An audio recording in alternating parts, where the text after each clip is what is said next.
कि वो सांप एक बाघ को कसकर जकड़ लिया है। वो हिल नहीं पा रहा। दूसरे बाघ मौका देखते ही डर के मारे वहाँ से दौड़कर भाग जाता है।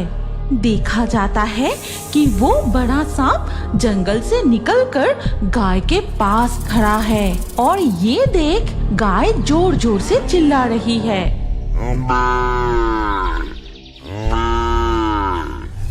आज से कई साल पहले की बात है। सुंदरबन के गहरे जंगल में एक विशाल आकार सांप अपना बसेरा बनाता है। वो सांप जितना बड़ा उतना ही खतरनाक था। गहरे जंगल में वो चुपचाप शिकार करता था। डर के मारे उसके इलाके में बाघ तक जाने की हिम्मत नहीं करते थे।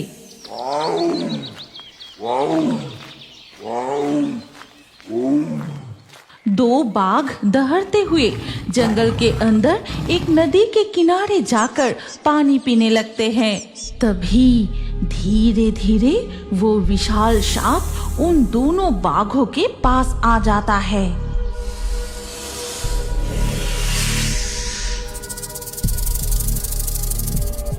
दोनों बाघ जैसे ही सांप को देखते हैं जोर जोर से दहड़ने लगते हैं।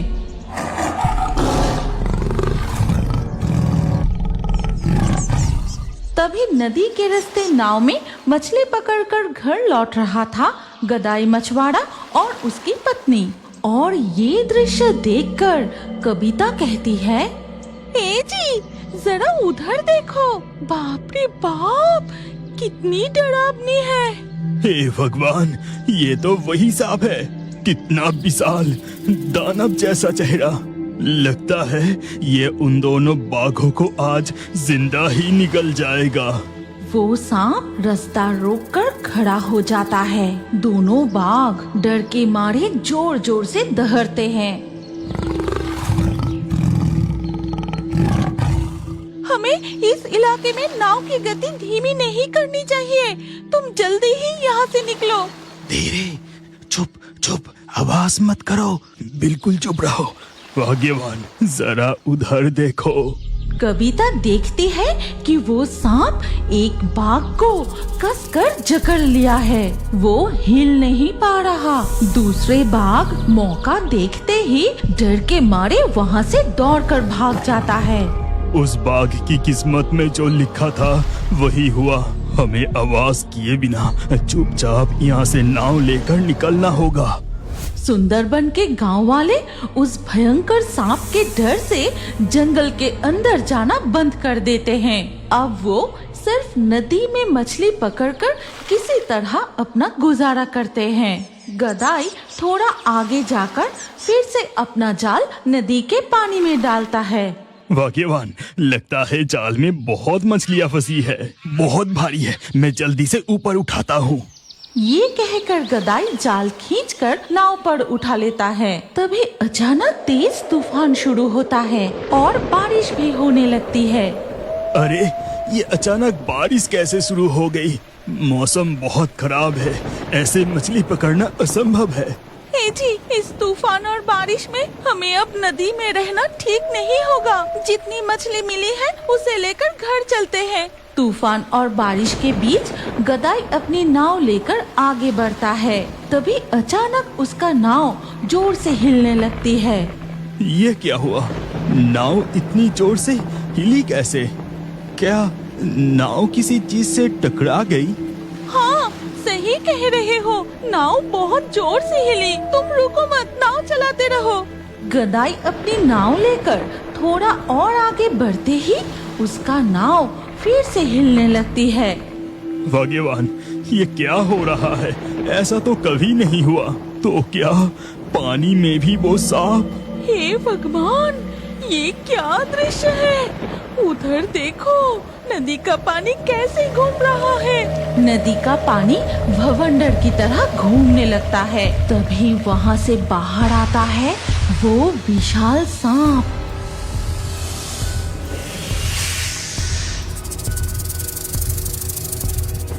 अब क्या होगा? अब क्या होगा? डरो मत भाग्यवान, मैं कुछ करता हूँ। ये कहकर गदाई अपना जाल उस सांप के ऊपर डाल देता है। तभी वो सांप पानी में डूब जाता है और मौका मिलते ही गदाई किसी तरह नाव चलाकर उसके गांव के घाट तक आ जाता है। फिर वो दोनों नाव से उतरकर मछलियों का हंडी लेकर घर की ओर चल पड़ते हैं। इसके बाद कुछ दिन बीत जाते हैं। एक दिन सुबह, कई दिनों बारिश के बाद आज थोड़ी धूप खिली है। मेरी गाय को ले जाकर खेत पर बांध देती हूँ। फिर मिंती अपनी गाय को लेकर खेत की ओर जाती है और उसे वहाँ बांधकर कहती है, कपिला, तू आराम से घास खा। मैं जंगल के अंदर से कुछ लकड़ियाँ लेकर आती हूँ। घर में लकड़ियाँ खत्म हो गई है। फिर मिंती जंगल के अंदर लकड़ी लाने जाती है। यहाँ तो एक भी सूखी लकड़ी नहीं दिख रही। मैं थोड़ा और अंदर जाकर देखती हूँ। मिंती जंगल के अंदर जाते ही देखती है कि वहाँ चारों तरफ सांपों का बिल है और उस बिलों में से सांप बाहर निकल रहे हैं तो कई सांप अंदर जा रहे हैं। हे भगवान, सुंदरबन के जंगल की ये कैसी हालत हो गई है। चारों तरफ सांपों के बिल ही बिल है। जरूर ये उसी बड़े दानव जैसे सांप की वजह से हुआ होगा। तभी अचानक मिंती अपनी गाय की आवाज सुनती है। देखा जाता है कि वो बड़ा सांप जंगल से निकलकर गाय के पास खड़ा है और ये देख गाय जोर जोर से चिल्ला रही है।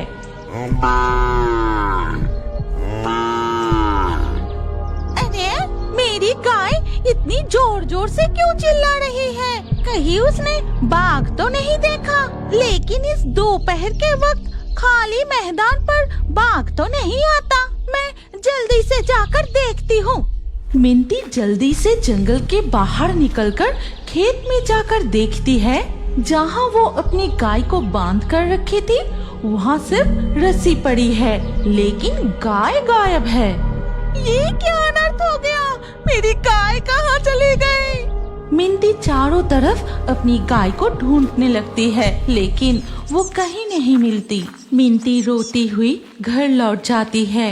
इसके बाद जंगल के अंदर देखा जाता है कि वो सांप काल नाग का रूप धारण करता है। मैं भूखा हूँ, मैं और खाना चाहता हूँ। मेरा भूख धीरे धीरे बढ़ता ही जा रहा है। बाहर निकल आओ, बाहर आओ मेरे सांपों की सैनिक। काल नाग सांपों को बुलाते ही बिल के अंदर से कई सांप बाहर आते हैं। तुम सब ध्यान से सुनो। मैं सिर्फ इस जंगल में नहीं, अब से मैं इस पूरे सुंदरबन में राज करना चाहता हूँ। तुम सब चारों ओर फैल जाओ। सुंदरबन गांव के घर घर में घुस जाओ। सांपों के राजा कालनाग का ये आदेश सुनते ही सारे सांप सुंदरबन के गांव में फैल जाते हैं। किसी के आंगन में तो किसी के रसोई में, यहाँ तक कि कमरे में भी घुस जाते हैं। अचानक सांपों का आतंक बहुत बढ़ गया। इससे पहले ऐसा घटना कभी भी नहीं देखा। है, हुश, हुश, हट, हट, भाग जा, हुट, हुश। कविता किसी तरह अपने रसोई से सांप को भगा देती है, लेकिन वो सांप निकलकर पड़ोस के गौशाला में घुस जाती है। अरे ये क्या, हमारे गौशाला में भी सांप घुस गया। अभी इसे भगाना होगा। ये कहते ही पड़ोसन पायल किसी तरह गौशाला से सांप को भगा देती है। अगर इसी तरह सांपों का आतंक चलता रहा तो इस गांव में रहना मुश्किल हो जाएगा। कुछ तो करना ही होगा।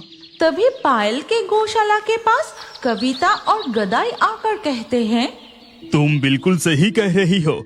ये और कुछ नहीं, वो दानव जैसी कालनाग का श्राप है। हमें कुछ न कुछ करना ही पड़ेगा। हाँ, इस तरह नहीं चल सकता। क्यों ना हम सब मिलकर दूर गांव के उस निताई सपेरे के पास जाएं? हाँ, ये सही होगा। चलो हम सब उस सपेरे के पास चलते हैं। फिर गदाई, कविता, पायल और कई गांव वाले मिलकर निताई सपेरे के पास जाते हैं। फिर सभी मिलकर उसे सारी बात बताते हैं। ठीक है, तो फिर मुझे सुंदरबन के जंगल में ले चलो, जहाँ वो काल नाग रहता है। लेकिन सपेरे बाबा, जंगल की वो जगह बहुत खतरनाक है। वहाँ बहुत सारे सांपों के बिल हैं और ऊपर से वो दानव जैसा सांप भी वहीं रहता है। तुम्हें कुछ नहीं होगा। जब निताई सपेरा के पास आए हो, मैं उस काल नाग को मजा चखा कर ही रहूंगा। इसके बाद निताई सपेरा अपने बीन और झोला लेकर सुंदरबन के जंगल में उस जगह पहुंचता है। फिर वो जोर जोर से बीन बजाने लगता है।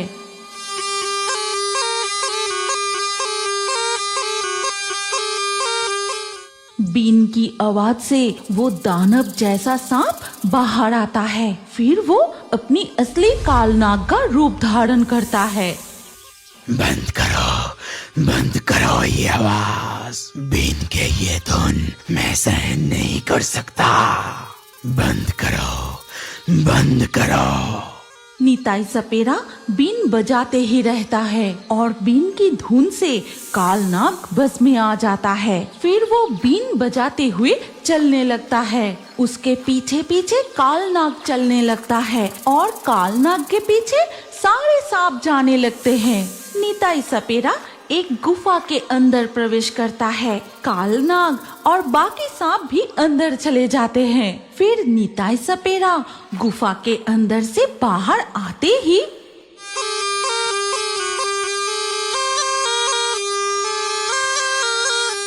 बीन की आवाज से गुफा की दरवाजा हमेशा के लिए बंद हो जाता है। कालनाग के श्राप से सुंदरबन मुक्त हो जाता है। चारों तरफ शांति लौट आती है। गांव वाले निश्चिंत होकर जंगल में जाते हैं, खेतों में गाय बांधते हैं, नदी में मछली पकड़ते हैं और बाघ भी नदी का पानी निश्चिंत होकर पीते हैं। अगर आप इस कहानी की अगले भाग देखना चाहते हैं तो कमेंट में नेक्स्ट पार्ट जरूर लिखिए और हमारे fairy Toons Hindi Facebook page को अभी फॉलो कीजिए। अगर ये कहानी अच्छी लगी तो लाइक करके शेयर कर दीजिए।